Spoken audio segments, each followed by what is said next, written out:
Welcome to SCOTUScast, Federal Tort Claims Act and Individual Liability Edition. Thank you for tuning in.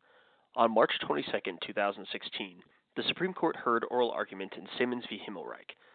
This case arises from a lawsuit filed by federal prisoner Walter Himmelreich as the result of an assault by a fellow prisoner. Although several of Himmelreich's claims were dismissed in an initial round of litigation, the U.S. Court of Appeals for the Sixth Circuit allowed two to proceed on remand, of which one was a Bivens claim made against certain officials in their individual capacities for failing to protect him in violation of the Eighth Amendment. The district court ultimately dismissed the claim, concluding that the judgment bar of the Federal Tort Claims Act precluded Himmelreich from pursuing a Bivens action against the officials individually when his underlying FTCA claim against the government had failed. On a subsequent appeal, the Sixth Circuit disagreed and again revived the Bivens claim, reasoning that the grounds on which the FTCA claim had failed, namely an exception to liability, indicated a lack of subject matter jurisdiction that did not trigger the FTCA judgment bar. The federal officials sought certiorari. The question before the Supreme Court is whether, in an FTCA action brought under Section 1346B, a final judgment dismissing the claim on the ground that relief is precluded by one of the FTCA exceptions to liability, 28 U.S.C. 2680, bars a subsequent action by the claimant against the federal employees whose acts gave rise to the FTCA claim. To discuss the case, we have Aaron Nielson, who is Associate Professor of Law at Brigham Young University Law School. As always, the Federalist Society takes no position on particular legal or public policy issues. All expressions of opinion are those of the speaker. And now, Professor Nielson. When I talk to law students, I try to tell them that most questions in court cases aren't, in fact, all that difficult. People see all the 5 to 4 cases of the Supreme Court and think that those cases are representative, but it isn't so. For instance, each week I track D.C. Circuit opinions, and far and away most of those opinions are unanimous. There is a reason why so many cases are unanimous. The legal questions are not all that hard. Moreover, lots of potential cases are never filed in the first place because everyone knows what the answer would be. On the other hand, some cases are difficult, and a disproportionate number of those cases end up at the Supreme Court. To get to the Supreme Court, after all, lower courts have to disagree, and that doesn't happen very often. But when it does happen, it often means that there is something about the legal question that is atypical. Something has gone wrong. Simmons v. Himmelreich, argued yesterday at the Supreme Court, is just such a case. In particular, this is a case where both sides can legitimately claim to have text on their side. That's a problem. The text itself is a mess. Here's the story. Walter Himmelreich, respondent, is an inmate in federal prison. He is serving a sentence for producing child pornography. He alleges that another prisoner assaulted him. According to respondent, petitioners, federal officials at that prison, were on notice that the other inmate intended to attack him, but they still placed him in the general prison population where he was at risk of being attacked. Respondent sued the United States. The United States, of course, is generally immune from liability because of sovereign immunity. But sometimes the United States has waived its immunity. One of the most important waivers of sovereign immunity is the Federal Tort Claims Act, or FTCA. It provides in relevant part that the district courts of the United States shall have exclusive jurisdiction of civil actions on claims against the United States for money damages, for injury or loss of property, or personal injury or death caused by the negligent or wrongful act or omission of any employee of the government while acting within the scope of his employment, office or employment, if a private person in like circumstance would be subject to liability. Using this law, respondent sued the United States. A little bit later, however, respondent also sued the individual officers, petitioners, in their individual capacities under Bivens. A Bivens action is an implied right of action against federal officials who violate constitutional rights. So respondent has a claim against the United States and a claim against individual officers. The district court rejected respondent's claim against the United States as barred by the FTCA's discretionary function exception. which, broadly speaking, exempts discretionary acts from grounding liability against the United States. The district court did this soon after a suit was filed against individual officers. That dismissal under the discretionary function exception is the crux of this case. You see, another federal law, known as the judgment bar, provides that the judgment in an action under 1346B of this title, i.e. the FTCA, shall constitute a complete bar to any action by the claimant by reason of the same subject matter against the employee of the government whose act or omission gave rise to the claim. This is section 2676 of the statute. Based on this text, the United States argues that respondents' claim against individual officers is also barred. After all, a dismissal under the discretionary function exception is a judgment, and respondent's suit concerns the same subject matter as the suit against the United States. So, argues the United States, the suit against the federal employees is subject to a, quote, complete bar, unquote. The Sixth Circuit didn't buy it. This led the United States to petition for cert. When the United States petitioned for certiorari, its relative odds of success are very high. It thus is unsurprising that the Supreme Court took the case. The government asked for it, and they have a pretty compelling textual story. But now we come to why this case is difficult. The United States has a textual argument, but so does respondent.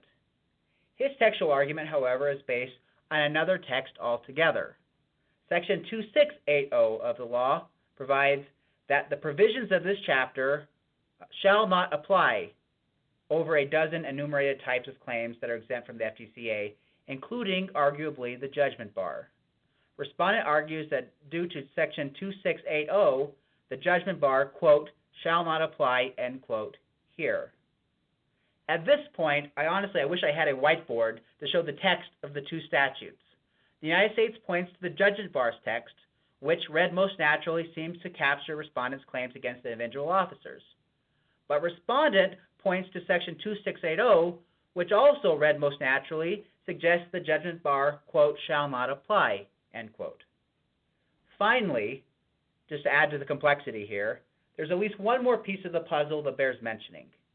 In 1999, in a case called United States v. Smith, the Supreme Court held that one provision within the same chapter as the discretionary function exception is not covered by Section 2680. With these background points in place, you can imagine the arguments. The United States argues that the plain text of the judgment bar applies, and that Section 2680 is inapplicable because the exact same textual argument being offered by respondent here would also have applied to the provision in Smith, but the Supreme Court there rejected it.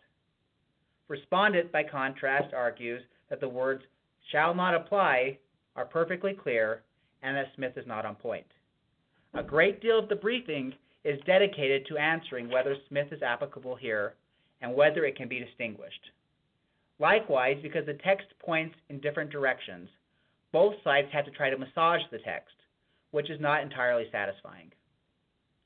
Needless to say, of course, both the United States and respondent have other arguments.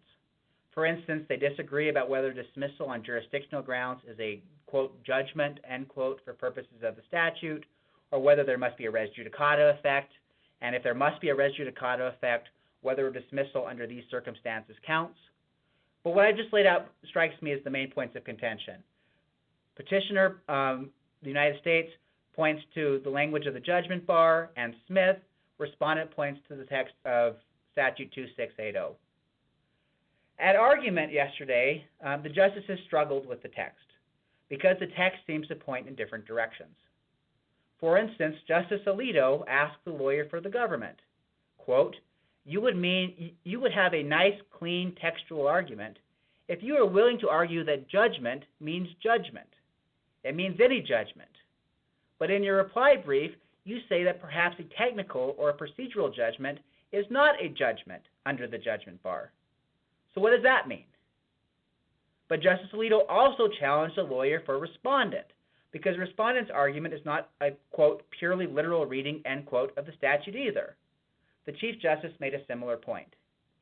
Likewise, Justice Breyer observed, this is a very complicated, it's like Abbott and Costello. And Justice Kennedy observed that to get around Smith may be awkward. Justice Kagan, too, focused on the text of the statute and so asked hard questions of both sides.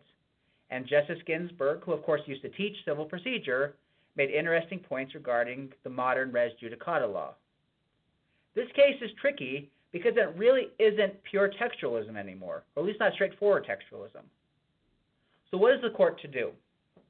This is why some cases get to the Supreme Court. The answer isn't straightforward.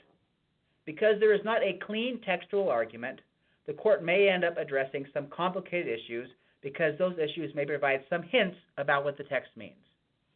For instance, it is plausible to think that a decision that lacks res judicata effect is hardly a, quote, judgment, end quote, that bars anything under traditional principles of litigation.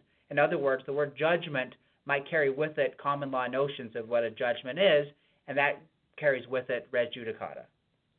This is especially true because some on the court may believe that the whole point of the judgment bar is to prevent a situation like the following.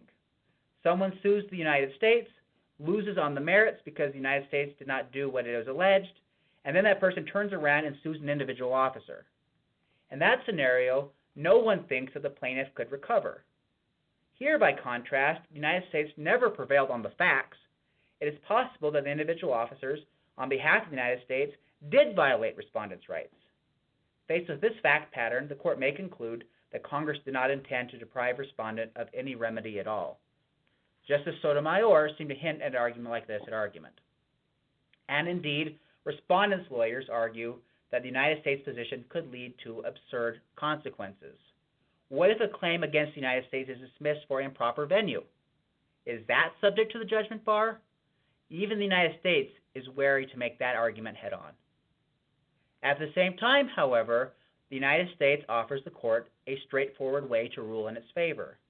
Just apply Smith for Section 2680 and then say that a dismissal under the discretionary function exception is a judgment, and that respondent's suit concerns the same subject matter as the suit against the United States. If Smith is rightly decided, a question far, far beyond the scope of this podcast, then the position offered by the United States strikes me as quite attractive. So what's the court going to do? Honestly, I'm not sure, but I bet that the court's opinion will end up being fairly complicated. As I tell my students, most cases in the federal courts are actually pretty easy. This case, however, isn't one of them. Thank you for listening to this episode of SCOTUScast. For more episodes of SCOTUScast, as well as audio and video of past Federalist Society events, please visit our website at www.federalistsociety.org/multimedia.